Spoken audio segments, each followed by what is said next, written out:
प्यारे बच्चों, आज के इस क्लास में हम लोग 11वीं क्लास के भूगोल का जो दूसरा चैप्टर है संरचना तथा भू आकृति विज्ञान, इसके दूसरे पार्ट का अध्ययन करेंगे। इसका पहला पार्ट का अध्ययन बहुत अच्छी तरह से कर लिया था, छोटे छोटे बेसिक चीजों को हम लोगों ने बहुत बढ़िया तरीके से समझ लिया था। ये दूसरा पार्ट है, बढ़िया से पढ़िएगा और एक पार्ट अगला पार्ट में हमारा ये चैप्टर कंप्लीट हो जाएगा।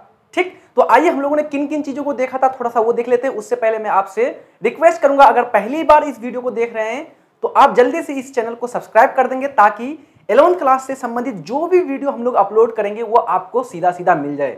और इसके पिछले पार्ट सबको नहीं पढ़े हैं, चैप्टर 1 को नहीं पढ़ा है, तो चैनल के प्लेलिस्ट में जाकर के देख लेंगे, वहां पर आपको सारा वीडियो मिल जाएगा। ठीक है, तो चलिए सेशन को स्टार्ट करते हैं बच्चों। तो सबसे पहले हम लोग बात करते हैं कि किन किन चीजों का हम लोगों ने चर्चा कर लिया था। तो हम लोगों ने विषय सूची के रूप में हम लोगों ने परिचय पर चर्चा किया था और इसमें छोटे छोटे बेसिक चीजों को जाना था। दर्रा क्या होता है, उसके बाद घाटी क्या होता है, अपर्दन क्या होता है, निक्षेपण क्या होता है ना, इन सारे छोटे छोटे चीजों को अच्छी तरह से पढ़ लिया था।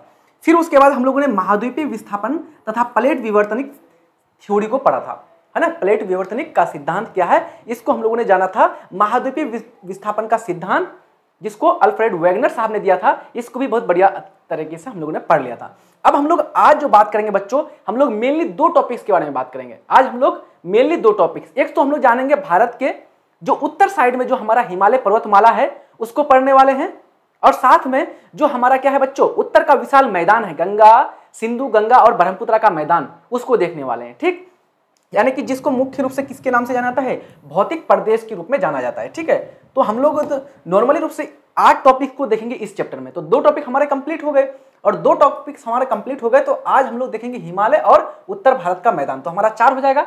और नेक्स्ट वीडियो में हमारा 4 टॉपिक्स क्लियर करेंगे, तो हमारा पूरा का पूरा चैप्टर कंप्लीट हो जाएगा। ठीक, तो हमारा कौन कौन सा बचा हुआ है, हिमालय पर्वतमाला, उत्तर भारत का मैदान, प्रायद्वीपीय पठार, तटीय मैदान, भारतीय मरुस्थल और द्वीप समूह।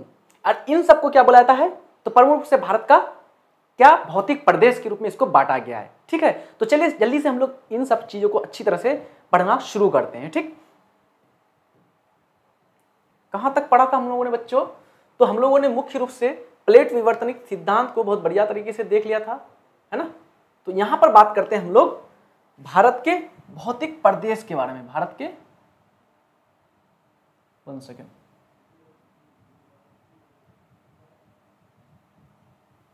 भारत का भौतिक प्रदेश, भारत का भौतिक प्रदेश को बच्चों मुख्य रूप से जो है 6 भागों में बांटा जाता है। उत्तर का हिमालय पर्वतमाला, फिर उसके बाद हमारा क्या आ जाएगा, उत्तर का विशाल मैदान, फिर भारत का मरुस्थल जो थार मरुस्थल है, फिर हमारा प्रायद्वीपीय पठार आ जाएगा दक्षिण भारत में, फिर जो 2 आपका तटीय मैदान है, एक पश्चिमी तटीय मैदान, एक पूर्वी तटीय मैदान, फिर उसके बाद द्वीप समूह है हमारा, है ना। तो चलो इन सब चीजों को हम लोग मैप के थ्रू से एक बार देखने का प्रयास करते हैं, बढ़िया से समझिएगा, है ना। और अभी से आप लोग को मैप बनाना सीख जाना है। मैप से क्वेश्चन आपको पूछा जाता है 12th क्लास में, इसलिए यहां से बनाने सीख जाएंगे तो काफी काम आने वाला है। ठीक,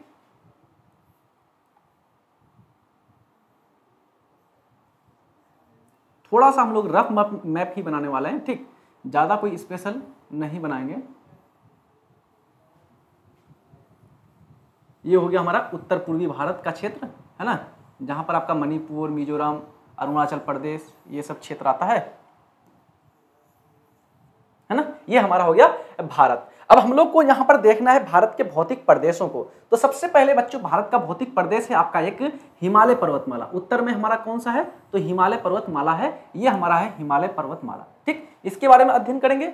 फिर उसके बाद हमारा इस क्षेत्र में है आपका गंगा यमुना, गंगा सिंधु और ब्रह्मपुत्र का मैदान, है ना। इस क्षेत्र में आपका ये आपका हो जाएगा उत्तर का विशाल मैदान, आपका यहाँ पर भी है थोड़ा बहुत जो ब्रह्मपुत्र का मैदान है। ठीक, उसके बाद बांग्लादेश में चला जाता है, तो ये वाला क्षेत्र हो जाएगा हमारा। ठीक, उसके बाद है हमारा, उसके बाद है ये प्रायद्वीपीय पठार, प्रायद्वीपीय पठार वाला भाग, ये हो जाएगा हमारा प्रायद्वीपीय पठार, ध्यान रखेंगे इसको। तो ये हो गया हमारा पेनिनसुलर प्लेटू, है ना, प्रायद्वीपीय पठार हो गया। फिर उसके बाद भारत का क्या है, एक थार मरुस्थल है ना। थार मरुस्थल कहाँ पर है, आपको राजस्थान में दिख जाएगा यहाँ पर, है ना, राजस्थान में आपको दिखेगा थार मरुस्थल।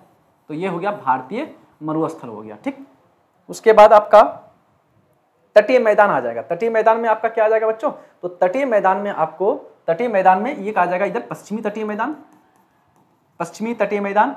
ये हो जाएगा हमारा पूर्वी तटीय मैदान। कौन सा मैदान, पूर्वी तटीय मैदान, तो पश्चिमी तटीय मैदान, पूर्वी तटीय मैदान हो गया, ये आपका दक्षिण यानी कि प्रायद्वीपीय पठार हो गया, उत्तर का विशाल मैदान हो गया, हिमालय हो गया, भारतीय मरुस्थल हो गया। तो कितने पार्ट हो गए? 1 2 3 4 5 और हमारा द्वीप समूह हो जाएगा। किधर हो जाएगा द्वीप समूह? तो यहाँ पर एक द्वीप समूह है जिसका नाम क्या है?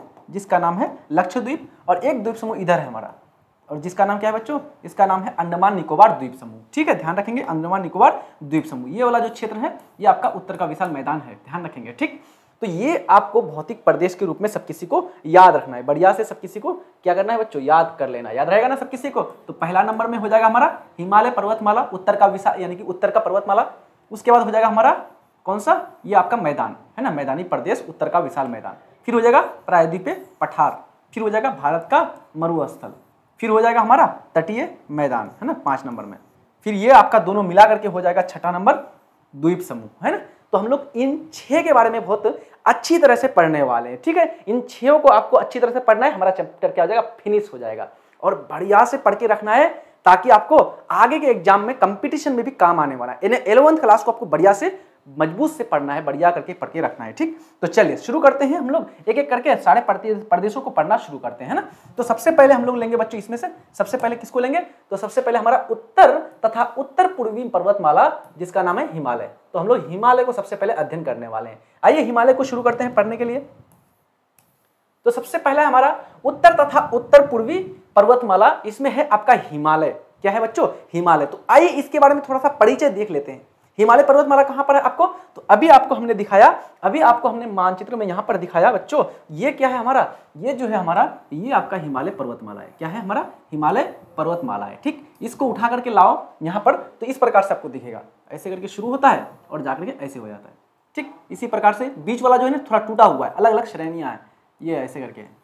ठीक, फिर उसके बाद नीचे में है आपको ये शिवालिक। सबसे ऊपर वाला है हमारा कौन सा हिमालय? इसको बोलते हैं आंतरिक हिमालय। अभी पढ़ेंगे ना सब कुछ समझ में आ जाएगा। सबसे ऊपर वाला को बोलते हैं आंतरिक हिमालय या ग्रेट हिमालय या फिर हिमाद्री हिमालय, यानी कि पूरा का पूरा बर्फ से ढका हुआ रहता है ना, उसको हिमाद्री हिमालय बोलते हैं। पूरा का पूरा बर्फ से ढका हुआ रहता है, इसलिए इसको बर्फीला हिमालय भी बोला जाता है। और बीच वाला है बच्चों ये हमारा लघु हिमालय। ये कौन सा हिमालय? लघु हिमालय, जो अलग अलग भागों में टूटा हुआ है। पीरपंजाल, धौलाधर, मंसूरी, नाग टिब्बा, महाभारत श्रेणी, ये टूटा हुआ है छोटे छोटे भागों में। ठीक, फिर उसके बाद हमारा ये शिवालिक श्रेणी। ठीक, तो ये हो जाएगा, यानी कि ये तीनों को हमने उठा करके यहाँ पर देख लिया। लेकिन इससे ऊपर भी आपका आता है, एक आता है काराकोरम, काराकोरम, लद्दाख, जास्कर, कैलाश। ये 4 को आपको नाम और याद रखना है। काराकोरम, लद्दाख, जास्कर, कैलाश। काराकोरम, लद्दाख, जास्कर, कैलाश। फिर उसके नीचे आंतरिक हिमालय, फिर लघु हिमालय, फिर सबसे नीचे कौन सा हो जाएगा? शिवालिक हिमालय। शिवालिक हिमालय के बाद नीचे कौन शुरू हो जाता है? तो ये हमारा उत्तर का विशाल मैदान शुरू हो जाती है।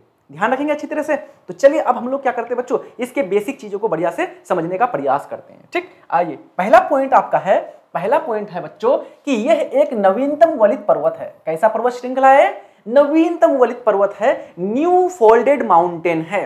यानी कि और सब जो पर्वत है ना, जैसे सतपुरा की पहाड़ी हो गई, या फिर ब्लैक फॉरेस्ट हो गया, या फिर अन्य अरावली की पर्वत हो गया, विंध्य श्रेणी हो गया, तो ये सब के सब पुराना है। जबकि हमारा ये आपका हिमालय पर्वतमाला कैसा है? नवीन है। और नवीन के साथ साथ कैसा है? फोल्डेड है। फोल्डेड मतलब वलित है। वलित कैसे होता है बच्चों? वलित होता है, आपको मैं दिखाने का प्रयास करता हूं, इस प्रकार से होता है वलित। ये एक प्लेट है, आपको हमने दूसरा चैप्टर में स्टार्टिंग वाला यानी कि पहला पार्ट में पढ़ाया था प्लेटों के बारे में। पृथ्वी 7 बड़ी बड़ी प्लेटों में बटा हुआ है, और प्लेटों में क्या होती है? गतियां होती है ना, गति होती है। तो एक दूसरे के करीब आती है, कभी एक दूसरे से दूर जाती है, कभी एक दूसरे के समानांतर चलता है, ऐसे करके, है ना। तो यहाँ पर जो फोल्डेड माउंटेन बनता है ना बच्चों, वो कैसे बनता है? वो आपका फोल्डेड जो वलित जो पर्वतमाला बनता है वो ऐसे बनता है। 2 प्लेटें आपस में आकर के टकराती है और टकरा करके एक दूसरे को मोड़ते हुए इस प्रकार से खड़ा कर देता है। इस प्रकार की पर्वत को बोलते हैं वलित पर्वत। यहाँ वलित हो गया ना, देखो मुड़ गया इस प्रकार से, है ना। या फिर नॉर्मली रूप से आप लोग नमस्ते करते हैं ना, ऐसे करके एक प्लेट आई, एक प्लेट इधर से आई, ऐसे करके और बन जाता है नमस्ते वाला शेप, है ना। तो ये हो गया आपका कौन सा पर्वत? नवीनतम वलित पर्वत हो गया, ध्यान रखेंगे अच्छी तरह से। फिर उसके बाद है यह वलित पर्वत, यह पर्वत श्रृंखलाएं पश्चिम से पूर्व दिशा में सिंधु नदी से लेकर के ब्रह्मपुत्र नदी तक फैला हुआ है। कहां से शुरू होती है? पश्चिम में सिंधु से शुरू होती है, सिंधु नदी से शुरू होती है, और पूरब में कहां तक चली जाती है? तो ये आपका इस प्रकार से ये ऐसे चली जाती है, ऐसे करके। तो यहां पर जो नदी है वो नदी कौन सी है? तो यहां पर नदी है आपका सिंधु नदी, और यहां पर नदी है आपका ब्रह्मपुत्र नदी। इन दोनों नदियों के बीच में ये स्थित है आपका हिमालय पर्वतमाला, ध्यान रहेगा। फिर उसके बाद बात करते हैं हिमालय पर्वत श्रेणी विश्व की सबसे ऊंची पर्वत श्रेणी है। विश्व की सबसे ऊंची पर्वत श्रेणी हिमालय पर्वतमाला। विश्व का सबसे लंबा पर्वतमाला एंडीज पर्वतमाला। कहां पर है एंडीज? जल्दी बताइए, एंडीज कहां पर है? दक्षिण अमेरिका में, जहां पर पेरू देश, चिली है, अर्जेंटीना है ना, वहां पर है आपका ये कौन सा? एंडीज पर्वतमाला, जो विश्व की सबसे लंबी पर्वतमाला है। और सबसे ऊंचा पर्वतमाला तो आपका हिमालय पर्वतमाला हो जाएगा। और सबसे ऊंची शिखर विश्व का तो माउंट एवरेस्ट हो जाएगा। ठीक है, अभी पढ़ने वाले सब चीज अच्छा से। तो ये हो गया हमारा हिमालय पर्वत श्रृंखला, सबसे ऊंची पर्वत श्रृंखला। यह जो है 2400 किलोमीटर की लंबाई में फैला हुआ है। कितना किलोमीटर की लंबाई? तो यहां सिंधु नदी से लेकर के ब्रह्मपुत्र नदी तक इसकी जो लंबाई है टोटल कितनी है? 2400 किलोमीटर है, 2400 किलोमीटर है, ध्यान रखेंगे। इसकी चौड़ाई कश्मीर में ज्यादा है, यानी कि 400 किलोमीटर, और अरुणाचल प्रदेश में क्या है बच्चों? अरुणाचल प्रदेश में 150 किलोमीटर है। याद रखेंगे पॉइंट को, 400 किलोमीटर कश्मीर के साइड में और अरुणाचल प्रदेश में इधर जाके चिपक गया। यानी कि इसका फोटो इस प्रकार से नहीं है। इसका फोटो कैसे? तो ये जो बना है ये हिमालय पर्वतमाला इस प्रकार से बना है, ऐसे आया। फिर उसके बाद यहां पर थोड़ा सा ज्यादा चौड़ाई है, फिर इधर से थोड़ा सा जाकर के सट जाएगा ऐसे करके, तो चौड़ाई कम हो गया। ठीक, और यहां पर देखिए ऐसे करके, देखिए यहां पर चौड़ाई कम हो गया। यहां की चौड़ाई कितनी है? तो लगभग आपका 150 किलोमीटर के आसपास है यहां पर चौड़ाई। और इधर इस साइड में चौड़ाई कितनी है? तो इस साइड में आपकी चौड़ाई है लगभग कितना बच्चों? 400 किलोमीटर के आसपास। ठीक है, तो कश्मीर साइड में ज्यादा है और आपका जो ये है आपका अरुणाचल प्रदेश वाला क्षेत्र है यहां पर कम हो जाती है चौड़ाई, ध्यान रखेंगे। आगे बात करते हैं बच्चों, अगला पॉइंट है हमारा पश्चिमी भाग की अपेक्षा, पश्चिमी भाग की अपेक्षा पूर्वी भाग की ऊंचाई में अधिक विविधता पाई जाती है। क्या कह रहा है पॉइंट? यानी कि जो पश्चिमी भाग है, हिमालय का पश्चिमी भाग किधर हो गया? तो आप हमने आपको दिखाया इस प्रकार से, तो ये हो गया पश्चिम, आपको डायरेक्शन पढ़ाया हमने, है ना, उत्तर दक्षिण पूर्व पश्चिम, और ये हो गया पूर्व। तो इस भाग में ऊंचाई लगभग सब किसी का समान है, लगभग। लेकिन इधर कैसा है? ऊंचा है, नीचा है, फिर कोई तो खूब ज्यादा ऊंचा है, फिर कोई छोटा है, इस प्रकार से। यानी विविधता पाई जाती है, यहाँ पर बहुत ज्यादा भिन्नता पाई जाती है। और यहाँ पर क्या है? एक जैसा पाया जाता है, सतत पाया जाता है, यानी कि सारे शिखरों की लंबाई ऊंचाई लगभग समान पाई जाती है। लेकिन इस साइड में वैसा नहीं है, इसलिए बोलेंगे कि जो पूर्वी भाग है ना वहां पर विविधता अधिक है, वहां पर विविधता अधिक है। आगे बात करते हैं बच्चों, तो आइए अब हम लोग इन सारे पॉइंट्स को जो चीज पढ़े यहां पर देख लीजिए एक बार, यहां पर बढ़िया से देखने का प्रयास कीजिए। देखिए ये हमारा पर्वत श्रृंखला हो गया, इधर से किधर जा रहा है? तो पश्चिम से किधर जा रहा है? पश्चिम से पूर्व साइड में जा रहा है ना, पश्चिम से पूर्व साइड में। ये हो गया हमारा हिमालय पर्वत श्रृंखला। ठीक, अच्छा इसकी कितनी है यहाँ पर कश्मीर में चौड़ाई? तो कश्मीर में चौड़ाई 400 किलोमीटर। इस साइड में कितनी चौड़ाई है इसकी? 150 किलोमीटर, है ना, 150 किलोमीटर। लंबाई कितनी है? 2400 किलोमीटर, ध्यान रखेंगे 2400 किलोमीटर। उसके बाद पॉइंट याद रखना है बच्चों, ये विश्व का सबसे ऊंचा पर्वत श्रृंखला, सबसे ऊंची पर्वत श्रृंखला। याद रखेंगे कौन सी पर्वत श्रृंखला? हिमालय पर्वत श्रृंखला। अगर पूछेगा कि विश्व की सबसे लंबी पर्वत श्रृंखला वो कहां पर है, तो वो आपका दक्षिण अमेरिका महाद्वीप में, दक्षिण अमेरिका जो महाद्वीप है दक्षिण अमेरिका, तो यहां पर आपको एक एंडीज पर्वत दिखेगा लंबा होकर के, चिली देश के साथ साथ ऐसे करके। तो यही है एंडीज, विश्व की सबसे लंबी पर्वत श्रृंखला। और विश्व की सबसे ऊंची पर्वत श्रृंखला ये आपका हो जाएगा हिमालय। ध्यान रखेंगे अच्छी तरह से। चलो ये सारे पॉइंट्स आपको उम्मीद करते हैं अच्छी याद हो जाएंगे अच्छी तरह से। अब बात करते हैं जो इस क्षेत्र में है ना बच्चों, इस क्षेत्र में लगभग एक समान ऊंचाई वाला पर्वत श्रृंखला पाया जाता है। इस क्षेत्र में जो आपकी पर्वत श्रृंखला है वो कैसा है? एक समान वाले हैं, है ना, एक समान वाले पर्वत श्रृंखला है, दिखाई दे रहा है काला होकर के। तो ये आपका ऊंचाई जो है बराबर ऊंचाई पाया जाएगा आपको, है ना, यहाँ पर ऊंचाई बराबर यानी कि शिखरों की। लेकिन इधर क्या है? कोई खूब ज्यादा ऊंचा है और कोई क्या है? छोटा है ना, किसी की ऊंचाई खूब ज्यादा है, किसी की ऊंचाई खूब कम है। विविधता ज्यादा है इस साइड में, इस साइड की तुलना में, ध्यान रखेंगे अच्छी तरह से। चलो आगे बात करते हैं बच्चों, अब हम लोग एक एक करके हम लोग क्या करते हैं? इसका वर्गीकरण करते हैं। तो सबसे पहले निर्माण किसका हुआ? तो सबसे पहले निर्माण हुआ था ट्रांस हिमालय का। ट्रांस हिमालय, इसको पार हिमालय भी बोला जाता है क्योंकि ये मेन हिमालय है ना, मेन हिमालय के पार है। यानी कि मेन हिमालय हमारा क्या हो गया? मेन जो मुख्य हिमालय है वो हमारा हिमालय, मुख्य हिमालय ये है आपका मुख्य हिमालय। 1 सेकेंड, ये आपका हो जाएगा मुख्य हिमालय। ये ऐसे करके जा रहा है, ये मुख्य हिमालय हो गया। ठीक, ये टूटा हुआ है, पीर पंजाल, धौलाधर, नाग टिब्बा, मंसूरी, उसके बाद आपका महाभारत, और ये भी ऐसे करके जाएगा शिवालिक। ठीक, लेकिन इसके ऊपर में भी आपको 2-3 गो श्रेणियां दिख रहा है ना, 2-3 गो दिख रहा है ना।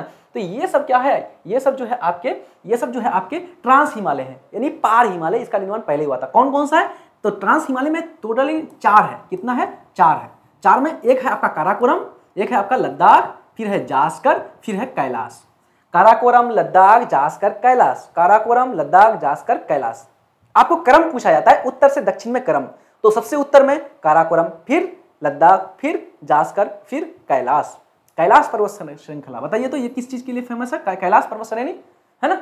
तो बोला जाता है कि क्या क्या बोला जाता है, इसके बारे में कथन, बहुत सारी कहानियां भी है, बताइएगा तो आप लोग। तो ये आपका हो जाएगा। उसके बाद 3 गो लगातार ये श्रेणियां हैं। एक सबसे पहला को बोल देंगे ग्रेट हिमालय, फिर बीच वाले को बोलेंगे लघु हिमालय, फिर सबसे नीचे वाले को बोलेंगे शिवालिक हिमालय। आया समझ में। तो यहाँ पर हम लोग ट्रांस हिमालय को याद कर रहे हैं। तो ट्रांस या पार हिमालय मुख्य रूप से 4 गो है, काराकोरम, लद्दाख, जास्कर, पीर पंजाल, ये कैलाश। काराकोरम, लद्दाख, जास्कर, कैलाश, है ना। ये आपको अच्छी तरह से याद रखना है बच्चों। ठीक, आगे बात करते हैं, हम लोग बात करते हैं निर्माण के आधार पर हिमालय का वर्गीकरण। ये तो हो गया ट्रांस हिमालय, पार हिमालय, ये बहुत पहले बन गया। लेकिन अब जो मेन हिमालय है, इसका निर्माण, तो निर्माण के आधार पर इसको वर्गीकृत करते हैं 3 भागों में। कितने भागों में, 3 भागों में। तो सबसे ऊंचा, सबसे उत्तर वाला काराकोरम, लद्दाख, जास्कर, कैलाश को छोड़ करके, तो सबसे उत्तर वाला जो हिमालय होगा उसको बोलते हैं आंतरिक हिमालय, या इसको बोलते हैं ग्रेट हिमालय, या इसको बोलते हैं हिमाद्री हिमालय, या फिर इसको बोलते हैं बर्फीला हिमालय। आया समझ में। ये हमारा हो जाएगा इस प्रकार से, ऐसे करके। ठीक, 3 गो श्रेणियां हैं लगातार, ऐसे करके हो गया। ये हो जाएगा पीर पंजाल, धौलाधर, है ना, मंसूरी, नाग टिब्बा, फिर महाभारत श्रेणी। ठीक, फिर उसके बाद शिवालिक श्रेणी, है ना। तो ये जो है हमारा सबसे उत्तर में जो स्थित है ना, ये हो गया सबसे उत्तर हो गया। और ये हो गया सबसे दक्षिण, ये हो गया साउथ में, है ना। और ये हो गया आपका नॉर्थ, यानी कि उत्तर में। तो इसका नाम क्या है, तो इसका नाम है आपका, इसका नाम क्या है बच्चों, इसी का नाम है ग्रेट हिमालय, या इसी का नाम है आंतरिक हिमालय। कौन सी हिमालय, आंतरिक हिमालय, पहला हो गया। फिर उसके बाद बीच में जो है उसको बोलते हैं मध्य हिमालय, या इसको बोलते हैं लघु हिमालय। चाहे तो इसको मध्य हिमालय बोलो या लघु हिमालय बोलो। ये टूटा हुआ है। कैसे टूटा हुआ है, तो यहाँ पर पीर पंजाल है, फिर धौलाधर है, फिर नाग टिब्बा, फिर मंसूरी, फिर महाभारत श्रेणी। और महाभारत श्रेणी को कहां पर, महाभारत श्रेणी को भूटान में ब्लैक पर्वत बोला जाता है। क्या बोला जाता है इसको, ब्लैक पर्वत। अभी बताएंगे इसके बारे में अच्छी तरह से। और ये हो गया हमारा शिवालिक हिमालय। ये कौन सी हिमालय, शिवालिक हिमालय। तो तीनों को अच्छी तरह से याद रख लेंगे। हाँ, ऊपर से आओ तो उत्तर से, उत्तर में काराकोरम, लद्दाख, जास्कर, कैलाश, फिर आंतरिक हिमालय, लघु हिमालय, शिवालिक हिमालय। हो गया सारा कुछ अच्छी तरह से याद। तो निर्माण के आधार पर 3 वर्गों में बांटेंगे, महान हिमालय, या फिर इसको आंतरिक हिमालय, या फिर इसको ग्रेट हिमालय, या फिर इसको बर्फीला हिमालय। लघु हिमालय को क्या बोलते हैं, मध्य हिमालय भी बोला जाता है, या इसी को हिमाचल हिमालय भी बोला जाता है। शिवालिक हिमालय सबसे दक्षिण में स्थित है, यह आपका शिवालिक हिमालय हो जाएगा। ठीक, चलो एक एक करके हम लोग विस्तार से पढ़ना शुरू करते हैं। सबसे पहला होगा हमारा कौन सा हिमालय बच्चों, तो सबसे पहला हो जाएगा हमारा महान हिमालय। तो महान हिमालय ये हमारा भारत हो गया इस प्रकार से, है ना, रफ बना लेते हैं। और ये हो गया हिमालय। तो हिमालय का सबसे ये वाला भाग है ना, ये मेन, ये हो गया हमारा कौन सी हिमालय, आंतरिक हिमालय, या ग्रेट हिमालय, या ये ग्रेट हिमालय, या हिमाद्री हिमालय इसको बोलेंगे। ठीक, तो 3 गो है, तो इन दोनों को छोड़ देते हैं अभी लघु वाले को। पहले इसके बारे में हम लोग एक एक करके अध्ययन करते हैं, है ना। इसका अन्य नाम क्या है, महान हिमालय का अन्य नाम क्या है, तो एक है आपका ग्रेट हिमालय, इसको इंग्लिश में बोला जाता है हिमाद्री हिमालय, क्योंकि ये पूरा का पूरा बर्फ से ढका हुआ है, तो इसलिए इसका नाम बर्फीला हिमालय भी पड़ता है। फिर उसके बाद सर्वोच्च शिखर भी है इसमें, माउंट एवरेस्ट इसी पर है, कंचनजंगा इसी पर है, नामचा बरवा, मकालू, उसके बाद नंगा पर्वत, नंदा देवी चोटी, सब के सब इसी पर स्थित है। इसलिए ये क्या हो गया, सर्वोच्च हिमालय, क्योंकि सारी उच्च चोटियां इसी में स्थित है, इसलिए इसका नाम है सर्वोच्च हिमालय। तो हमारा हो जाएगा सर्वोच्च हिमालय। फिर इसी को आंतरिक हिमालय भी बोला जाता है। क्या बोला जाता है, ये आंतरिक हिमालय भी हो जाए, ये इसको बोला जाता है। ठीक, आगे बात करते हैं। ये सबसे उत्तरी भाग में स्थित है। सबसे उत्तरी भाग में स्थित हिमालय कौन सा है, तो सबसे उत्तरी भाग में स्थित हमारा हिमालय आंतरिक हिमालय है, या फिर महान हिमालय, या फिर ग्रेट हिमालय। ये सबसे अधिक सतत श्रृंखला है। सतत श्रृंखला मतलब यहाँ पर जितनी भी चोटियां हैं ना, जितने भी बड़े बड़े यहाँ पर शिखर है मौजूद, यहाँ पर आपका नंगा पर्वत है, फिर उसके बाद यहाँ पर आपका नंदा देवी है, फिर उसके बाद यहाँ पर आपका नेपाल में माउंट एवरेस्ट है, अरुणाचल प्रदेश में क्या है, नामचा बरवा है अरुणाचल प्रदेश में, है ना। सिक्किम के पास कंचनजंगा है, फिर उसके बाद नेपाल में ही मकालू है, फिर हिमाचल प्रदेश के पास धौलाधर है, तो ये सब के सब ना ऊंची ऊंची श्रृंखलाएं हैं और सबकी ऊंचाई लगभग लगभग समान है और सबके सब किस पर स्थित है, महान हिमालय में इसलिए स्थित है। इसलिए क्या है बच्चों, इसलिए बोला जा रहा है कि ये लगातार ये क्या है, सतत है। सतत है मतलब इस प्रकार से बना हुआ है, देखिए सतत है मतलब एकदम सेम ऊंचाई का, कोई ऊपर नीचा नहीं, सेम ऊंचाई का है, तो इसको बोलते हैं सतत। और अगर इस प्रकार से होता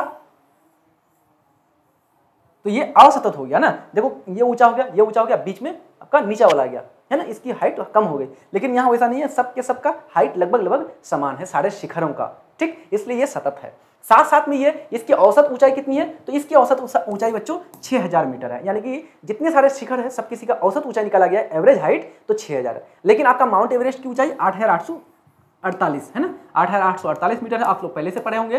लेकिन बर्फ के और ढलने से 8850 मीटर के आसपास हो गया इसका, ठीक। आगे बात करते हैं बच्चों, आगे बात करते हैं हम लोग कि हिमालय के इस भाग का करोड़ किससे बना हुआ है, ग्रेनाइट से बना हुआ है। हिमालय का इस भाग का जो करोड़ है ना, करोड़ मतलब समझते हो, जिस पर वो एकदम पूरा टिका हुआ है ना, उसका आधार। तो इस हिमालय का जो आधार है ना, पेट यानी कि नीचे में जो स्थित है, तो ये जो जिस पर टिका हुआ है ना, ये वाला भाग किसका बना हुआ है, तो ये एकदम सब सख्त कठोर एकदम धातु से बना हुआ है, वो है आपका किससे, ग्रेनाइट से बना हुआ है। किससे बना हुआ है, ग्रेनाइट से, ध्यान रखेंगे ये आपका ग्रेनाइट से बना हुआ है, ठीक। आगे बात करते हैं, यह श्रृंखला हमेशा बर्फ से ढकी रहती है तथा इसे बहुत सी हिमानियों का क्या होता है, प्रवाह होता है। बर्फ से ढकी होती है ये हिमालय, इसलिए इसको बर्फीला हिमालय बोला जाता है। क्या बोला जाता है, बर्फीला हिमालय। आया समझ में? हाँ, अब फिर क्योंकि ये हिमानियों यानी कि हिमानी क्या किसको बोलते हैं बच्चों, बर्फ की नदियों को हिमानी बोला जाता है। बर्फ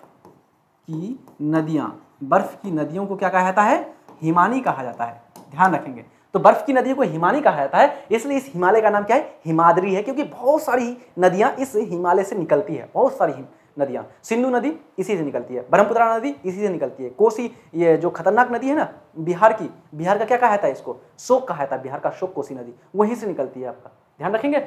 चलो आगे बात करते हैं हम लोग, इसमें से इस हिमालय में जो है, इसमें हिमालय के सभी मुख्य शिखर मौजूद है। सभी जितने भी मुख्य शिखर है ना, चाहे वो नामचा बरुआ हो, कंचनजंगा हो, मकालू हो, माउंट एवरेस्ट, धौलागिरी, नंदा देवी, नंगा पर्वत, सब के सब इसी में स्थित है। यानी कि यहाँ पर एक एक करके आप लोग देखेंगे अगर सही से, है ना, यहाँ पर देखने का प्रयास करेंगे तो अरुणाचल प्रदेश में एक श्रेणी है, अरुणाचल प्रदेश में जो है इसका नाम क्या है, तो इसका नाम है बच्चों, इसका नाम है आपका नामचा बरुआ, यानी कि मान लीजिए ये आपका अरुणाचल प्रदेश है ना, अरुणाचल प्रदेश में जो चोटी है इसका नाम है नामचा बरुआ, ठीक। फिर उसके बाद यहाँ पर सिक्किम के पास है ना, सिक्किम के पास, तो सिक्किम के पास जो चोटी है उसका नाम क्या है, तो इसका नाम है आपका कंचनजंगा, है ना। भारत की सबसे सर्वोच्च चोटी माना जाता है। केटू को माना जाता है कि इसको, केटू को माना जाता था, केटू अभी क्या है, सियाचिन ग्लेशियर वाला क्षेत्र में, सियाचिन वाला क्षेत्र में चला जाता है, जो कि चीन के द्वारा क्या कर लिया गया, उसको ऑक्युपाइड कर लिया गया है, तो वो विवादित भारत का सबसे बड़ा हो जाएगा। लेकिन ये अविवादित भारत का यानी कि संपूर्ण रूप से भारत के अंदर है कंचनजंगा, ठीक। फिर उसके बाद हमारा ये नेपाल है, नेपाल में आपको क्या आएगा, नेपाल में आपका मकालू आ जाएगा, नेपाल में मकालू आ जाएगा। नेपाल में यहाँ पर आपका एक और है, नेपाल में कौन सा है, तो माउंट एवरेस्ट है, ठीक, ध्यान रखेंगे, माउंट एवरेस्ट है ना, यहीं पर है आपका अन्नपूर्णा है। फिर उसके बाद यहाँ पर आपका उत्तराखंड के पास आपको इसी श्रेणी में क्या मिल जाएगा, तो उत्तराखंड के पास आपको नंदा देवी पर्वत मिल जाएगा, नंदा देवी, ठीक, नंदा देवी। और उसके बाद आपको यहाँ पर जम्मू कश्मीर के पास क्या मिल जाएगा, तो जम्मू कश्मीर के पास आपको मिल जाएगा नंगा पर्वत। क्या मिल जाएगा बच्चों, नंगा पर्वत मिल जाएगा। तो इस प्रकार से आप लोग क्या कर सकते हैं, सजा सकते हैं, है ना। मान लीजिए ये हमारा हो गया ऐसे करके, है ना। तो यहाँ पर आपका अरुणाचल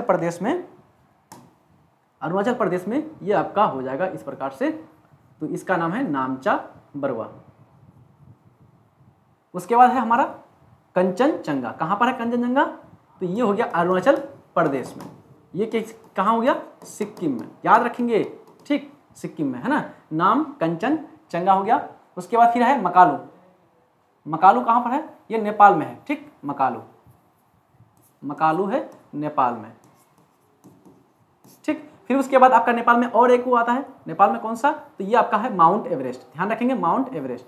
आपको क्वेश्चन पूछा जाता है कि माउंट एवरेस्ट का नेपाल में क्या नाम है, तो माउंट एवरेस्ट का नाम नेपाल में क्या है, सागर माथा है। क्या है, सागर माथा आपको पूछा जाता है बच्चों, ध्यान रखेंगे, सागर माथा। इसका नाम, माउंट एवरेस्ट का नाम चीन में क्या है, तो इसको चीन में बच्चों चेमोलुंगमो बोला जाता है। क्या बोला जाता है, चेमोलुंगमो,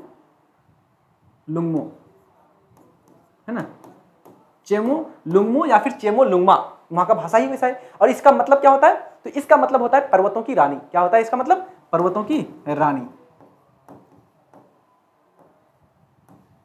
पर्वतों की रानी।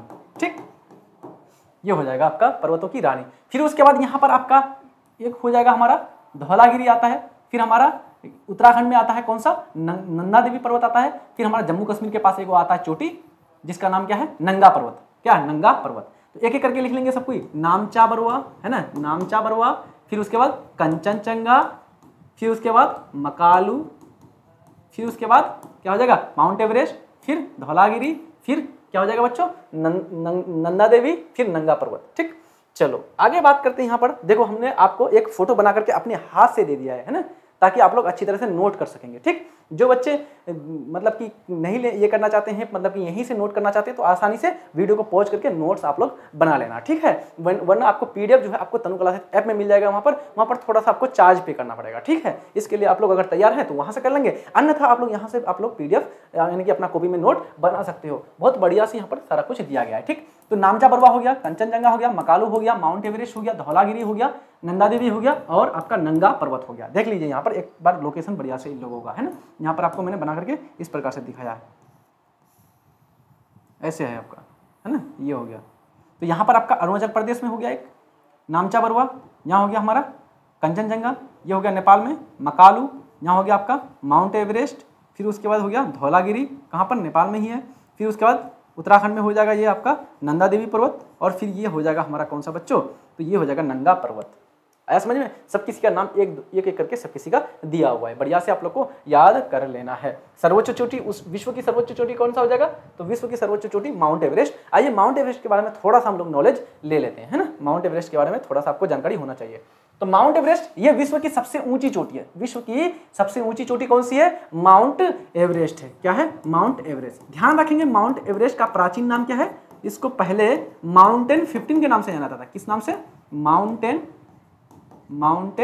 15, है ना, दिख रहा है, माउंटेन 15 के नाम से जाना जाता था इसको। ठीक है, माउंटेन 15,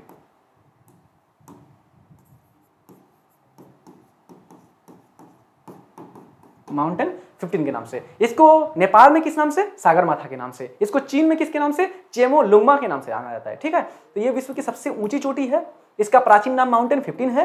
इसे नेपाल में सागर माथा के नाम से जाना जाता है, इसे चीन या फिर तिब्बत में चेमोलुंगमो के नाम से जाना जाता है, जिसका मतलब होता है पर्वतों की रानी। क्या है, पर्वतों की रानी।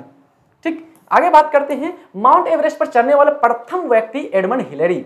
माउंट एवरेस्ट पर चढ़ने वाला प्रथम व्यक्ति कौन है, Edmund Hillary, Sherpa Tenzing Norgay. Edmund Hillary कहाँ का था, तो ये आपका न्यूजीलैंड का था, है ना। तो ये आपका हो जाएगा प्रथम व्यक्ति एडमंड हिलेरी और शेरपा तेंजिंग नोर्गे, जो कि आपका शेरपा तेंजिंग नोर्गे कहाँ का था, नेपाल का था। दोनों मिलकर के चढ़ाई किया था। भारत का पूछेगा कि भारत का प्रथम व्यक्ति कौन है, जो प्रथम महिला कौन है जो एवरेस्ट पर चढ़ने वाली थी, तो माउंट एवरेस्ट पर चढ़ने वाली प्रथम भारतीय महिला वो थी आपका बछेंद्री पाल, है ना, बछेंद्री पाल। ध्यान रखेंगे। आगे बात करते हैं बच्चों, हमारा अगला है हमारा लघु हिमालय। हमने आपको अच्छी तरह से पढ़ा दिया महान हिमालय के बारे में, है ना, महान हिमालय के बारे में सब कुछ आपको अच्छी तरह से याद हो गया होगा आप लोग। अब हम लोग बात करते हैं किसके बारे में, लघु हिमालय के बारे में। आइए लघु हिमालय को एक बार अच्छी तरह से देखने का प्रयास करते हैं। ठीक,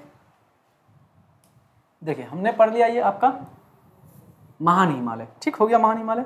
अब बात करेंगे लघु हिमालय के बारे में। तो लघु हिमालय टूटा हुआ है बच्चों, ये हो गया हमारा एक पीर पंजाल, फिर हो गया धौलाधर, फिर हो गया मंसूरी, ये नाग टिब्बा, फिर हो गया मंसूरी, फिर हो गया महाभारत श्रेणी। कौन सी श्रेणी, महाभारत श्रेणी। इस प्रकार से ये भारत वाला क्षेत्र, हम पूरा का पूरा भारत नहीं बना रहे हैं, हम थोड़ा दिखा रहे हैं उसको तोड़ करके। ठीक है, आप लोग तो देख लिए ना लोकेशन कहाँ पर है भारत के साथ, है ना।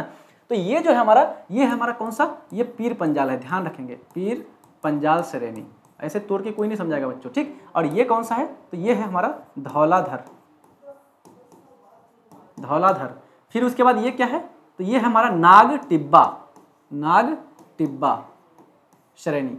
फिर ये कौन सा है, तो ये है हमारा मंसूरी, मंसूरी। और ये कौन सा है, ये है महाभारत श्रेणी। कौन सी, महाभारत श्रेणी। ध्यान रखेंगे। आगे बात करते हैं हम लोग। तो यहाँ पर देखिए ये पीर पंजाल हो गया और ये धौलाधर हो गया। तो इसके बीच में यहाँ पर एक घाटी पाई जाती है, एक घाटी है। इस घाटी का नाम क्या है, तो पीर पंजाल और धौलाधर के बीच की घाटी का नाम है कुल्लू की घाटी। कौन सी घाटी बच्चों, कुल्लू की घाटी। और घाटी आपको मैंने पढ़ा दिया है, जल्दी से बताएंगे तो घाटी किसको बोलते हैं, दो पहाड़ों के बीच का क्षेत्र, है ना, दो पहाड़ों के बीच का एक विस्तृत क्षेत्र जो नदियों के द्वारा लाई गई मिट्टी, जलोढ़ मृदा ये सबसे बनाया जाता है ना, तो उसको बोलते हैं क्या, उसी को बोलते हैं घाटी। तो मुख्य रूप से कुल्लू की घाटी यहीं पर स्थित है, और कुल्लू की घाटी कहाँ पर है, हिमाचल प्रदेश में। कहाँ पर है ये, हिमाचल प्रदेश में, ध्यान रखेंगे। ठीक, ये पॉइंट आपको अच्छी तरह याद रखना। उसके बाद महाभारत श्रेणी के बारे में याद रखना कि महाभारत श्रेणी को भूटान में क्या कहा जाता है, बलेक पर्वत के नाम से जाना जाता है। बलेक पर्वत, काला पर्वत, बलेक पर्वत के नाम से जाना जाता है। ठीक, एक बलेक पर्वत है और एक बलेक फॉरेस्ट है, ध्यान रखेंगे, दोनों में अंतर आना चाहिए आपको। बलेक पर्वत जो है, बलेक पर्वत किसको बोला जाता है, महाभारत श्रेणी को। कहां पर बोला जाता है, भूटान में।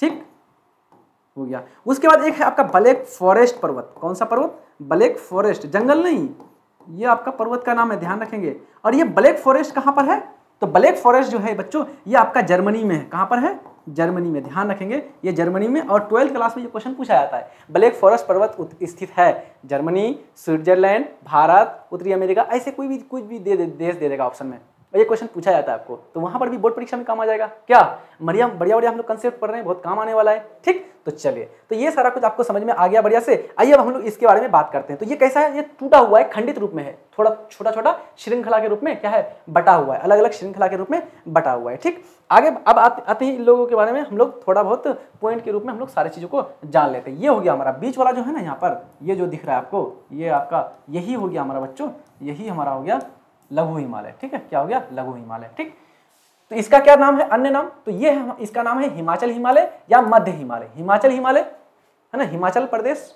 वाला क्षेत्र में, और साथ साथ में इसको मध्य हिमालय के नाम से, क्यों, क्योंकि ये बीच में है, शिवालिक और उत्तरी हिमालय दोनों के बीच में स्थित है, इसलिए इसको क्या बोला जाता है, लघु हिमालय, ये मध्य हिमालय के नाम से जाना जाता है।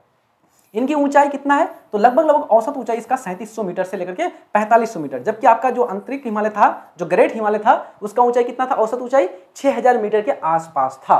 ठीक, औसत ऊंचाई इसका कितना है, औसत चौड़ाई 50 किलोमीटर के आसपास है इसकी एवरेज चौड़ाई। ठीक, ये हिमालय 5 श्रेणियों में खंडित है, यानी कि 5 श्रेणियों में अलग अलग रूपों में बटा हुआ है। 5 श्रेणियों में खंडित है, आपको बता दिया कौन कौन सा है, पीर पंजाल, धौलाधर, नाग टिब्बा, मंसूरी, महाभारत श्रेणी, ये 5 भागों में ये खंडित है, टूटा हुआ है, बटा हुआ है। ठीक, आगे बात करते हैं बच्चों, यहाँ पर हमने 5 खंडों में टूटा हुआ है, बता दिया आपको, पीर पंजाल, फिर आगे जाएगा धौलाधर, फिर धौलाधर के बाद नाग टिब्बा, फिर मंसूरी, फिर महाभारत श्रेणी। इसी धौलाधर और पीर पंजाल के बीच में आपका स्थित है कौन सी घाटी, कुल्लू घाटी। कुल्लू घाटी कई बार पूछा जाता है। लघु हिमालय की सबसे बड़ी श्रेणी, लंबी श्रेणी है कौन सी, महाभारत श्रेणी।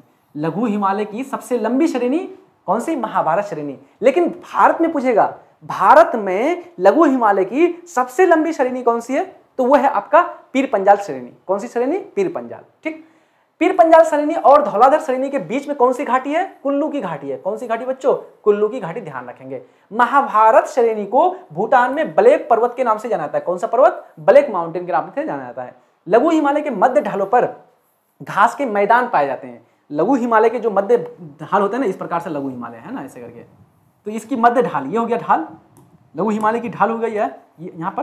तो यहाँ पर आपको घास के मैदान दिखेंगे, यहाँ पर आपको घास के मैदान मिलेंगे छोटे छोटे, है ना। और इन घास के मैदान को अलग अलग जगहों पर अलग अलग नाम से जाना जाता है। जम्मू कश्मीर में इसको मर्ग बुलाया जाता है। क्या बोला जाता है, मर्ग। और उत्तराखंड में इसको बुग्याल बुलाया जाता है। क्या बुलाया जाता है बच्चों, इसको जो है बुग्याल बुलाया जाता है, उत्तराखंड में बुग्याल, या फिर इसी को प्यार बुलाया जाता है। ध्यान रखेंगे, प्यार, ये एक परेरी घास का मैदान है। परेरी कहाँ पर है, संयुक्त राज्य अमेरिका में है, और प्यार या फिर बुग्याल कहाँ पर है, उत्तराखंड में है घास का मैदान। ठीक है, ये कहाँ पर है, लघु हिमालय में उपस्थित घास के मैदान है। आई थिंक ये सारा चीज आपको अच्छी तरह से समझ में आ गया होगा। अब हम लोग बात करते हैं बच्चों शिवालिक हिमालय के बारे में। किसके बारे में, शिवालिक हिमालय के बारे में। आइए जल्दी से हम लोग चर्चा कर लेते हैं। आई थिंक बहुत बढ़िया से सब कुछ क्लियर आ रहा है ना, समझ में आ रहा होगा क्या। तो चलिए, तो हमारा है शिवालिक हिमालय। शिवालिक हिमालय यानी कि जो हमारा सबसे दक्षिण में हिमालय है, ये हो गया आंतरिक हिमालय या ग्रेट हिमालय। फिर उसके बाद ये हो गया हमारा बीच वाला यानी कि लघु हिमालय। फिर उसके बाद सबसे नीचे में कौन सी हिमालय, तो सबसे नीचे में हिमालय जो है इसी का नाम है शिवालिक हिमालय। ये सबसे दक्षिण में स्थित हिमालय है, सबसे दक्षिण में स्थित हिमालय यही आपका शिवालिक हिमालय। ध्यान रखेंगे, इसकी ऊंचाई यहाँ पर कम कम ऊंचाई होगी, साथ साथ में ये भी टूटा फूटा हुआ होगा, और सबसे नवीनतम श्रेणी यही होगा। सबसे बाद में किसका निर्माण हुआ है, शिवालिक हिमालय का निर्माण हुआ है। ठीक, हिमालय की सबसे बाहरी श्रृंखला है, सबसे बाहरी श्रृंखला है, इसलिए इसको शिवालिक कहा जाता है। ये हिमालय की सबसे दक्षिणतम है और सबसे नवीनतम श्रेणी है। एक तो सबसे दक्षिण में स्थित है और सबसे बाद में इसका निर्माण हुआ, तो सबसे नया यही नहीं होगा, तो बिल्कुल सबसे नया है। साथ साथ में इनकी ऊंचाई कितनी है, तो 900 से लेकर के 1100 मीटर तक इसकी औसत ऊंचाई है और इसकी चौड़ाई कितनी है, 50 किलोमीटर के आसपास है। कितनी चौड़ाई है बच्चों, 50 किलोमीटर के आसपास इस श्रेणी की चौड़ाई है। आइए बात करते हैं आगे हम लोग लघु हिमालय तथा शिवालिक हिमालय के बीच में उपस्थित घाटी को, है ना। लघु और शिवालिक हिमालय के बीच में क्या है, लंबवत घाटियां पाई जाती है। ये हो गया लघु हिमालय टूटा हुआ, जो हमारा पीर पंजाल, धौलाधर, नाग तिब्बा, मंसूरी और महाभारत श्रेणी, और ये हो गया हमारा शिवालिक श्रेणी, और ये हो गया गरेट हिमालय। तो ये जो हमारा लघु हिमालय है और ये जो हमारा शिवालिक हिमालय है, इन दोनों के बीच क्या पाया जाता है, इन दोनों के बीच घाटियां पाई जाती है। इन दोनों के बीच में लंबवत घाटी पाई जाती है, लंबवत, है ना, यानी कि एक बड़ा सा पहाड़ हो गया यहाँ पर, एक इस प्रकार से हो गया, और लंबवत यहाँ पर घाटियां पाई जाती है। तो इसको क्या कहा जाता है, इसको दून के नाम से जाना जाता है। दून, किस नाम से, दून से। जैसे देहरादून, जैसे पोटली दून, पाटली दून, जैसे कोटली दून, ये सब दून के नाम से जाना जाता है। ठीक है, जैसे में देहरादून, पाटली दून, कोटली दून आदि। आया समझ में। चलो आगे बात करते हैं बच्चों, नदी के आधार पर हिमालय का वर्गीकरण। हम लोगों ने किसके आधार पर वर्गीकरण किया अभी, तो निर्माण के आधार पर। सबसे पहले किसका निर्माण हुआ, तो वो आंतरिक हिमालय यानी कि गरेट हिमालय, यानी कि उच्च हिमालय, यानी कि सर्वोच्च हिमालय, यानी कि विरहद हिमालय, या फिर बर्फीला हिमालय, या फिर हिमाद्री हिमालय। कितना सारा नाम है इसका, याद रख लेंगे सब कोई। फिर उसके बाद दूसरा उसका किसका निर्माण हुआ, लघु हिमालय। फिर सबसे बाद में किसका निर्माण हुआ, शिवालिक हिमालय। लेकिन नदी के आधार पर हिमालय को 4 वर्गों में बांटा जाता है। कितने वर्गों में बच्चों, 4 वर्गों में बांटा जाता है। किस प्रकार से, यानी कि ये हो गया हमारा हिमालय, ध्यान रखें, इधर यहीं पर बना लेते हैं हम लोग, है ना। ये हो गया हमारा गरेट हिमालय, गरेट हिमालय। फिर उसके बाद हमारा पीर पंजाल, धौलाधर, नाग तिब्बा, मंसूरी, महाभारत श्रेणी। फिर उसके बाद शिवालिक हिमालय। अच्छा, यहाँ से कौन सी नदी जाती है, यहाँ से आपका एक नदी निकलती है और ये नदी ऐसे करके जाती है। कौन सी नदी, सिंधु नदी, ध्यान रखेंगे, सिंधु नदी। एक नदी यहाँ पर निकलती है और ऐसे करके ये ऐसे करके आती है। कौन सी नदी, तो ये है हमारा ब्रह्मपुत्रा नदी। कौन सी, ब्रह्मपुत्रा नदी, ये हमारा सिंधु नदी, ध्यान रखेंगे। और उसके बाद आपका यहाँ पर एक नदी आती है, यहाँ नेपाल वाला साइड में, नेपाल और उत्तराखंड के बॉर्डर पर यहाँ पर एक नदी निकलती है और ये नदी है आपका, कौन सी नदी, ये है आपका काली नदी। कौन सी, काली नदी। और एक नेपाल में और नदी आती है और वो नदी है आपका, कौन सी नदी, तीस्ता नदी। कौन सी, तीस्ता। ठीक, तो सतलज, ये सिंधु और काली नदी, सिंधु और काली नदी के बीच जो हिमालय है ना, इन हिमालय को क्या बोला जाएगा, तो सिंधु और काली नदी के बीच की हिमालय को बच्चों, इसको कश्मीर या पंजाब हिमालय के नाम से जाना जाता है। कौन सी हिमालय, पंजाब हिमालय। ठीक है, इसको क्या बोलेंगे, पंजाब हिमालय के नाम से बोला जाएगा। कौन सी नदी के बीच, सिंधु नदी और काली नदी। अच्छा, काली और तीस्ता नदी के बीच के हिमालय, ये जो हिमालय आ रहा है, ये जो हिमालय आ रहा है, ये हिमालय क्या कहलाएगा, तो इस हिमालय को बोला जाएगा बच्चों कुमाऊं हिमालय, है ना। कौन सी हिमालय, इसको बोला जाएगा कुमाऊं हिमालय। याद कर लेंगे सब कोई, कुमाऊं हिमालय। उसके बाद तीस्ता नदी और ये हो गया ब्रह्मपुत्रा नदी। तो तीस्ता और ब्रह्मपुत्रा नदी के बीच में जो नदी, जो हिमालय पाया जाता है, इसको बोला जाता है बच्चों आपका नेपाल हिमालय। कौन सी हिमालय, नेपाल हिमालय। फिर उसके बाद तीस्ता और ब्रह्मपुत्रा नदी के बीच में जो हिमालय है, इसका नाम क्या है, तो इसका नाम है आपका असम हिमालय। कौन सा नाम, क्या है, असम हिमालय। तो कितना हो गया, नदी के आधार पर 4 वर्गों में बांटा गया है। सबसे पश्चिम में, सबसे पश्चिम साइड में कौन सा हिमालय, पंजाब हिमालय। किसके किसके बीच, सिंधु और काली नदी के बीच। फिर काली से तीस्ता के बीच कौन से हिमालय, कुमाऊं हिमालय। फिर तीस्ता से किसके बीच, तीस्ता से हमारा तीस्ता नदी, ये काली से तीस्ता हो गया। फिर तीस्ता से हमारा ब्रह्मपुत्रा के बीच कौन सी हिमालय हो जाएगा हमारा, तो ये हो जाएगा हमारा, ये हो जाएगा असम हिमालय, है ना। सिंधु से काली, काली से तीस्ता, अच्छा तीस्ता से ब्रह्मपुत्रा चला गया सीधा, नहीं सिंधु से सतलज होगा ना, सॉरी, है ना, सिंधु से सतलज होगा बच्चों। ठीक है, यहाँ पर एक नदी और जाती है, सिंधु से 5 नदी होगा तब ना 4 होगा, है ना, इस प्रकार से। तो सिंधु से एक ये हो गया आपका सतलज नदी। तो सिंधु और सतलज नदी के बीच कौन सा हिमालय, तो सिंधु और सतलज नदी के बीच आपका पंजाब हिमालय। और सतलज और काली नदी, सतलज और काली नदी के बीच कौन सा हिमालय, तो सतलज और काली नदी के बीच आपका कुमाऊं हिमालय। काली और तीस्ता नदी के बीच नेपाल हिमालय, और तीस्ता और ब्रह्मपुत्रा नदी के बीच असम हिमालय। याद रहेगा, तो ये हो गया हमारा असम हिमालय। ठीक है, ये हो गया। चलो आगे बात करते हैं हम लोग। अब हम लोग तो यहाँ पर देख लेते हैं, पंजाब हिमालय सिंधु और सतलज नदी के बीच, कुमाऊं हिमालय सतलज और काली नदी के बीच, नेपाल हिमालय काली एवं तीस्ता नदी के बीच, असम हिमालय तीस्ता एवं ब्रह्मपुत्रा नदी के बीच। आया समझ में। आगे बात करते हैं हम लोग उत्तरी भारत के उत्तर भारत का विशाल मैदान को पढ़ लेते हैं।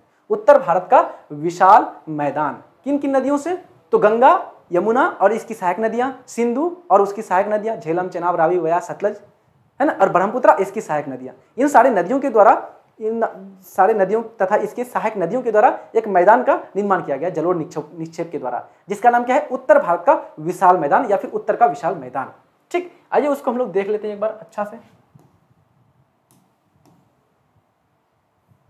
चलो यहीं पर देखते हैं, यहाँ पर तो दिख ही रहा है आप लोग को।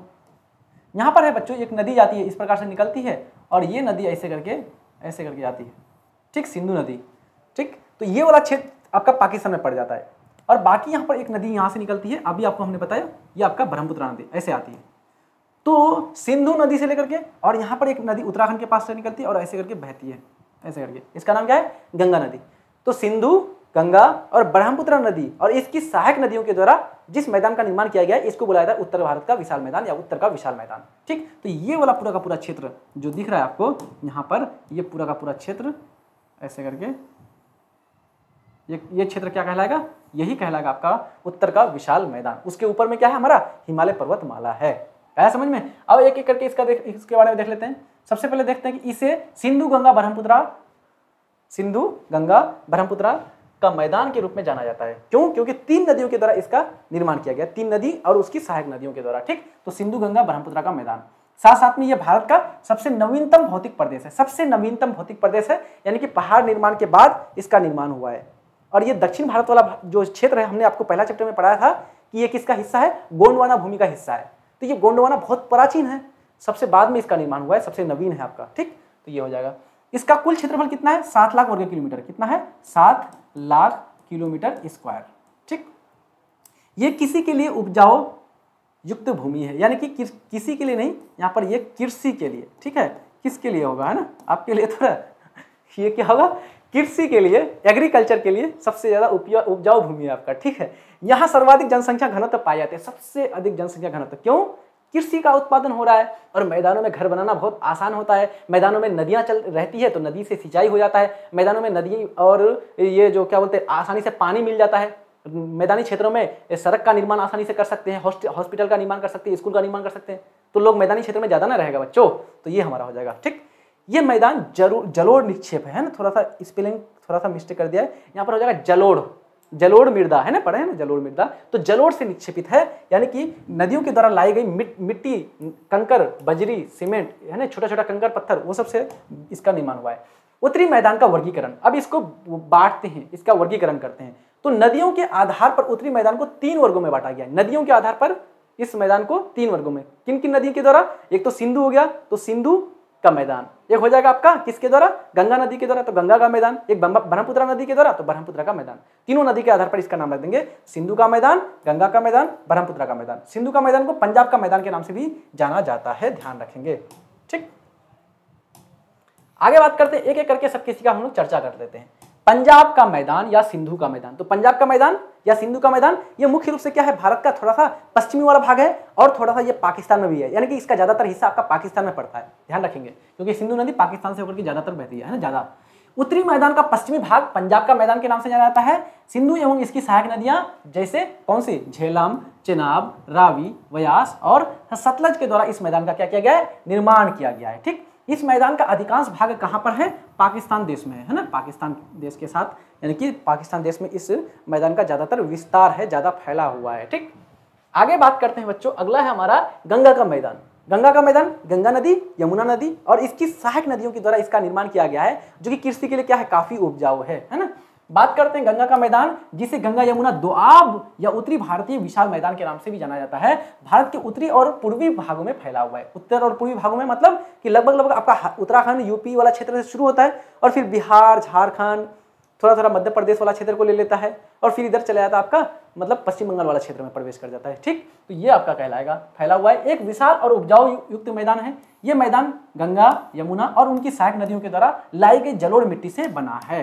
ब्रह्मपुत्र का मैदान, ब्रह्मपुत्र का मैदान किस नदी के द्वारा, तो ब्रह्मपुत्र और उसकी सहायक नदियां। ब्रह्मपुत्र का मैदान भारत के उत्तर पूर्वी क्षेत्र यानी कि हमारा असम, मणिपुर, मिजोरम वाला क्षेत्र में, मेघालय वाला क्षेत्र में है इसका, है ना, और बांग्लादेश में स्थित है। ये एक विशाल उपजाऊ का मैदान है। इसे ब्रह्मपुत्र नदी द्वारा लाए गए जलोढ़ मिट्टी से इसका निर्माण हुआ है। ठीक है, और साथ साथ में ये क्षेत्र असम में भी स्थित है ना, असम में इसका विस्तार अच्छा खासा है। ये चाय के बागानों के लिए, चावल के उत्पादन के लिए और बाढ़ की आवृत्तियों के लिए क्या है, प्रसिद्ध है। एक तो यहाँ पर चाय की खेती, चाय के बागान बहुत ज़्यादा लगाए जाते हैं।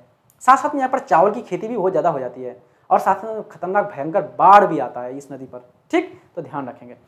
आगे बात करते हैं बच्चों, अब हम लोग नदियों द्वारा निर्मित स्थलाकृति के आधार पर इस मैदान को कितने वर्गों में बांटा गया है? तो 4 वर्गों में बांटा गया है, नदियों के द्वारा निर्मित स्थलाकृति के आधार पर। ठीक, तो नदियों के द्वारा निर्मित स्थलाकृति के आधार पर 4 वर्गों में, जबकि नदियों के आधार पर 3 वर्गों में। नदियों के आधार पर सिंधु का मैदान, गंगा का मैदान, ब्रह्मपुत्र का मैदान, और इसके आधार पर 4 कौन सा? तो एक हो जाएगा आपका भाबर प्रदेश, एक हो जाएगा तराई प्रदेश, एक हो जाएगा जलोढ़ प्रदेश और एक हो जाएगा डेल्टाई प्रदेश। आइए सब चीज को अच्छी तरह से समझ लेते हैं। ये नदियां निकलती है बच्चों, मान लीजिए ये हमारा हो गया, क्या हमने आपको अभी पढ़ाया, हिमालय पर्वतमाला पढ़ाया ना आप लोग को, तो ये हो गया हमारा ग्रेट हिमालय, ये हो गया हमारा लघु हिमालय या मध्य हिमालय, ये हो गया हमारा शिवालिक हिमालय। ठीक, अब आप इमेजिन कीजिए यहाँ से एक नदी निकलती है इस प्रकार से, सिंधु नदी ऐसे करके जाती है ना, और उसके बाद आपका यहाँ से नदियाँ निकलती है, गंगा नदी निकलती है, यमुना नदी निकलती है, ऐसे करके जाती है ना, यहीं से आपका कोसी नदी निकलती है ना, अलग अलग नदियाँ और भी निकलती है, छोटी छोटी नदियाँ और भी निकलती है, ये सारी नदियाँ। तो ये सारी नदियाँ आ रही है, तो ये अभी स्टार्टिंग में क्या है, पहाड़ी क्षेत्र में है, फिर धीरे धीरे इस मैदान में प्रवेश करता है ना, इस मैदान में प्रवेश करके आसानी से जाता है। तो यहाँ पर नदियाँ निकलती है ना, तो इस प्रकार से निकलती है। मान लीजिए हम यहाँ एक नदी का ले रहे हैं फोटो, तो नदी इस प्रकार से कोई मान लीजिए पर्वत श्रृंखला हो गया, ठीक, और इस पर्वत श्रृंखला से बर्फ से पिघल रहा है और पिघल करके ये नदी निकल रहा है। तो यहाँ पर नदी इस प्रकार से आएगा, ध्यान दीजिए। यहाँ पर स्टार्टिंग टाइम पीरियड में क्या होगा, स्टार्टिंग टाइम पीरियड में ये जो पानी बह के आ रहा है ना, सीधा सीधा नदी नहीं बन जाएगा, सीधा सीधा पहले क्या है, यहाँ पर पहाड़ है और पहाड़ पर्वत है, तो ये क्या होगा, पथरीला क्षेत्र, बड़े बड़े कंकर, बड़े बड़े पत्थर, बड़े बड़े बजरी होगा यहाँ पर, है ना, तो ये है कंकर पत्थर, ज़्यादा बड़ा बड़ा दम, है ना, इस प्रकार से। ठीक, और जब ये पानी इसमें प्रवेश करेगा तो ये नदी मिट जाएगा, नदी नहीं रहेगा वो, ये मिट गया है इस प्रकार से, है ना। इस प्रकार से आप लोग देखते होंगे, जहाँ पर कभी आप लोग कभी देखते होंगे बच्चों कि पानी, नदी का पानी जब किसी कंकर पत्थर वाले क्षेत्र से जाता है ना, पता नहीं चलेगा, लेकिन एक जगह जाके गिरेगा ना, बहुत सारी मात्रा में गिरता है पानी, देखें। या फिर कभी जलप्रपात वाला क्षेत्र में जाकर के घूम करके आइए आप, जलप्रपात जहाँ पर वाटरफॉल होता है, पता नहीं चलेगा, लेकिन जब एक साथ इकट्ठा हो जाएगा तो पानी गिरेगा तो बहुत ज़्यादा मात्रा में गिरता है और साथ में एक नदी बना लेता है। तो कंकर पत्थर में छुप करके आता है पानी, पता नहीं चलता उसमें, है ना। तो इस प्रकार से ये गायब हो गया पानी, और फिर इसी प्रदेश को, इसी पत्थर वाला प्रदेश को, जहां पर नदियां क्या हो जाती है, विलुप्त हो जाती है, गायब हो जाती है, इसको बोला जाता है भाबर प्रदेश। कौन सा बच्चों, इसको बोलते हैं भाबर प्रदेश। अब ये निकलेगा साथ में, और निकल करके यहाँ पर कंकर पत्थर के पास जो जो छोटे छोटे कंकर, छोटे छोटे मिट्टी के कण इसमें ढके हुए हैं, छुपे हुए हैं ना, उसको लेकर के बाहर निकलेगा, है ना, उसको लेकर के बाहर निकलेगा और यहाँ पर क्या कर देगा, तो यहाँ पर आपका पतला पतला इस प्रकार से यहाँ पर क्या हो जाएगा बच्चों, दलदली मैदान का निर्माण हो जाएगा। क्या हो जाएगा, दलदली मैदान का निर्माण हो जाएगा। तो इस दलदली मैदान को क्या बोला जाता है, इसको बोला जाता है तराई प्रदेश। कौन सा प्रदेश, तराई प्रदेश। जहां पर बड़े बड़े कंकर पत्थर रहते हैं, इसको बोला जाता है कौन सा, तो इसको बोलते हैं आपका भाबर प्रदेश, है ना। और नदियां इसमें अब आने लगी है, अब नदियों का पानी आकर के, नदियों का पानी जो है आकर के जमा होगा, और अब नदी का जो ये पानी है ना, ये आकर के यहाँ पर जमा होगा, ये पानी आएगा इस पर, उसके बाद ये आएगा, है ना, सारी पानी मिल करके अब एक नदी का फॉर्म होगा, अब धीरे धीरे नदी का निर्माण होगा, है ना। और यहाँ पर दलदली भूमि यानी कि धस जाएंगे एकदम सीधा सीधा, आपका पैर पूरा का पूरा धस जाएगा, दलदल एकदम पूरा। यहाँ पर किसी प्रकार की कृषि नहीं होती है, कृषि के लिए ये उपजाऊ नहीं होता है। फिर उसके बाद ये सारी नदियाँ, पानी सारा का सारा पानी मिल जाता है और मिल करके एक नदी का निर्माण कर देता है बढ़िया से। अब पूरा का पूरा ये बाहर निकल जाता है स्वतंत्र रूप से, ये नदी आ गया अब, है ना, ये नदी आ गया। ठीक, तो ये जो आया नदी ना, तो इसके दूर वाले क्षेत्र को, और निकट वाला क्षेत्र, 2 क्षेत्र हो जाएगा इस नदी का, है ना, इस क्षेत्र का दूर क्षेत्र और इस क्षेत्र का, इस नदी का निकट वाला क्षेत्र। तो इस नदी के द्वारा ये मैदान का निर्माण हो रहा है, चाहे वो दूर हो चाहे वो निकट हो। तो इसको बोलते हैं जलोढ़ प्रदेश। और जलोढ़ प्रदेश 2 प्रकार का होगा, एक होगा खादर, एक होगा बांगर। खादर किसको बोलते हैं, जो नदी के निकट वाला जमीन होगा ना, उसमें जो जलोढ़ मृदा होगी तो उसको बोलेंगे खादर, और जो दूर होगा उसको बोलते हैं बांगर। तो ये नदी है और नदी के किनारे वाला बगल है में, तो इसको बोलेंगे क्या बच्चों, इसको बोलेंगे हम लोग खादर, यानी कि नवीन जलोढ़ मृदा। और जो दूर में है इसके, उसको बोलेंगे बांगर, उसको क्या बोलेंगे, बांगर बोलेंगे। ठीक है, ये हो जाएगा बांगर प्रदेश और ये हो जाएगा खादर प्रदेश। ठीक, फिर नदी आकर के क्या कहां पर हो बच्चों, नदी आकर के इसमें मिल जाएगी, किसमें, ये किसी समुद्र में जाकर के गिर जाएगा, है ना। ये मान लीजिए यहाँ पर एक समुद्र है बड़ा सा, तो इस समुद्र में आकर के नदी गिरेगी, तो यहाँ पर अपने साथ जो मिट्टी के कण, जो बालू के कण ला रहा है, वहां पर ला करके जमा कर देगा। और इससे किसका निर्माण होता है, तो इससे होता है डेल्टाई प्रदेश का निर्माण। किसका निर्माण, डेल्टाई प्रदेश, है ना, अपने अपने मुहाने पर, जहां पर नदियां समुद्र में, सागर में, झील में मिलती है ना, उसको बोलते हैं मुहाना।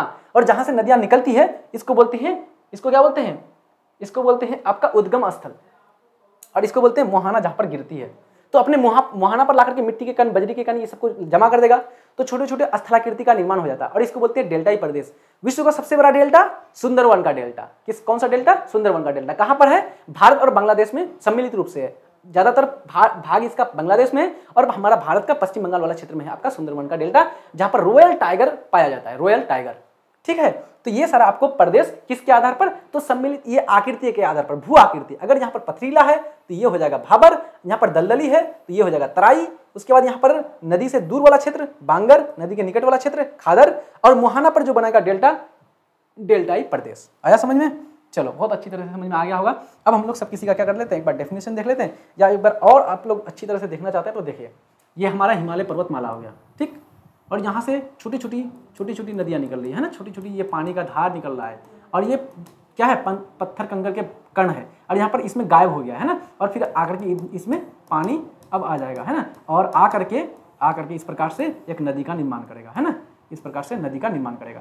तो ये जो कंकर पत्थर वाला क्षेत्र है इसको बोलते हैं भाबर प्रदेश, और जो ये दलदली वाला क्षेत्र है, दलदली वाला क्षेत्र, इसको बोलते हैं तराई प्रदेश। और ये नदी जा रही है अब, तो नदी के निकट वाला क्षेत्र, ये निकट है और ये दूर हो गया है ना, ये निकट हो गया, तो निकट वाला क्षेत्र को क्या बोलेंगे, इसको बोलेंगे खादर, जलोढ़ मृदा वाला प्रदेश खादर, और ये दूर वाला जो होगा, दूर वाला, इसको बोलेंगे बांगर। नदी अपने मुहाने पर लाकर के मिट्टी के कण, बजरी के कण, ये सबको जमा कर देगा, इसको बोलेंगे डेल्टाई प्रदेश। क्या बोलेंगे इसको, डेल्टाई प्रदेश। तो भाबर हो गया, तराई हो गया, जलोढ़ प्रदेश, डेल्टाई प्रदेश, 4 वर्गों में इसको बांटा जाता है, भाबर, तराई, जलोढ़, डेल्टा। ठीक, चले आगे बात करते हैं, एक एक करके सब किसी को हम लोग डिफाइन कर लेते हैं बढ़िया से। क्या कर लेते हैं, डिफाइन कर लेते हैं। भाबर प्रदेश, शिवालिक श्रेणी, सबसे दक्षिण में कौन सी श्रेणी, शिवालिक, तो वहीं से ना नदियां आएगी, पास तो उसी तरफ से करना पड़ेगा। शिवालिक श्रेणी के दक्षिण में, जो शिवालिक श्रेणी है उसके दक्षिण में समानांतर विस्तृत जल पारगम्य क्षेत्र है, पारगम्य जिससे जल पास हो जाए, आराम से पार हो जाए। तो छोटे छोटे, इतना छोटा छोटा बोल्डर टाइप का, पत्थर टाइप का है, तो इससे पानी क्या हो जाती है, आराम से पास कर जाती है, ऊपर से, साइड से, ऐसे करके तो पार जाते हैं, इसको बोलते हैं पारगम्य, है ना, पारगम्य क्षेत्र है। जहां नदियां का जल प्रकट नहीं होता है, वहां पर नदियों का जल गायब रहता है। अभी हमने दिखाया आपको, इसकी औसत चौड़ाई कितना है, 8 से लेकर के 10 किलोमीटर तक है। ये कैसी है भूमि, अनुपजाऊ है, यानी कि यहाँ पर किसी प्रकार की कृषि नहीं होगी। फिर होगा तराई प्रदेश, ये कैसा है, दलदली है। भाबर प्रदेश के दक्षिण में, यानी कि भाबर होगा पहले, भाबर के नीचे तराई होगा, ये दलदली क्षेत्र होता है। यहाँ पर सर्वप्रथम नदियां मैदान में प्रकट होती है, और औसत चौड़ाई इसकी 10 से 20 किलोमीटर होती है। ये भी आपका उतना उपजाऊ नहीं होता है। जलोढ़ प्रदेश, जलोढ़ प्रदेश में इसे 2 वर्गों में बांटा जाता है, 2 वर्गों में, एक खादर और एक बांगर। नवीन जलोढ़ मृदा को खादर बोलते हैं, नवीन जलोढ़ मृदा को खादर बोलते हैं, पुरानी जलोढ़ मृदा को क्या बोलते हैं बच्चों, बांगर कहते हैं। पुरानी जलोढ़ मृदा को बांगर प्रदेश कहा जाता है। आया समझ में, तो हमने देख लिया 3 चीज को, भाबर, तराई और जलोढ़ प्रदेश, और हमारा लास्ट में है हमारा डेल्टाई प्रदेश। डेल्टाई प्रदेश, नदियां अपने मुहाने पर अपने साथ लाई गई अवसाद, अवसाद मतलब मिट्टी के कण, बालू के कण, हमने पढ़ाया था अवसाद निक्षेपण, है ना, अवसादों का क्या करता है, निक्षेपण करता है, जमा कर देता है, और इससे छोटी छोटी धाराओं में बढ़ जाता है, जिससे डेल्टाई प्रदेश का निर्माण होता है। विश्व का सबसे बड़ा डेल्टा कौन सा है, सुंदरवन का डेल्टा है। विश्व का सबसे बड़ा डेल्टा सुंदरवन का डेल्टा। कौन सा टाइगर पाया जाता है, royal tiger, royal Bengal tiger पाया जाता है इसमें। आई थिंक यहाँ तक कहीं पर किसी प्रकार की समस्या नहीं आई होगी। सारी चीज़ों को बढ़िया तरीके से आप लोग समझ गए होंगे, और बढ़िया तरीके से पहला चैप्टर से आप लोग नोट भी कर रहे होंगे। जो बच्चे बाद में जुड़े हैं जल्दी से चैनल को सब्सक्राइब कर देंगे, वीडियो को लाइक भी जरूर कर देंगे, और अन्य दोस्त यारों को आप लोग को ये वीडियो जरूर भेजना है जो भी इस बार 11th क्लास में है, जिसका भी ये ज्योग्राफी सब्जेक्ट है। ठीक है, आपको बढ़िया से पढ़ाया जाएगा, सारा चीज फ्री में पढ़ाया जाएगा, किसी प्रकार का टेंशन नहीं लेना है। ठीक है, और जब आपका 11th कंप्लीट हो जाएगा, 12th में जाकर के आपको सफलता पे ज्वाइन कर लेना है, और आराम से आपको 450 प्लस नंबर लेकर के आना है, डिस्ट्रिक्ट में आपको रैंक लेकर के आना है। ठीक है बच्चों, तो चलिए जल्दी से सेशन को क्या करते हैं, समाप्त करते हैं। पढ़ते रहिए अच्छी तरह से, मिलते हैं नेक्स्ट वीडियो में, तब तक के लिए जय हिंद, धन्यवाद, बाय, टेक केयर।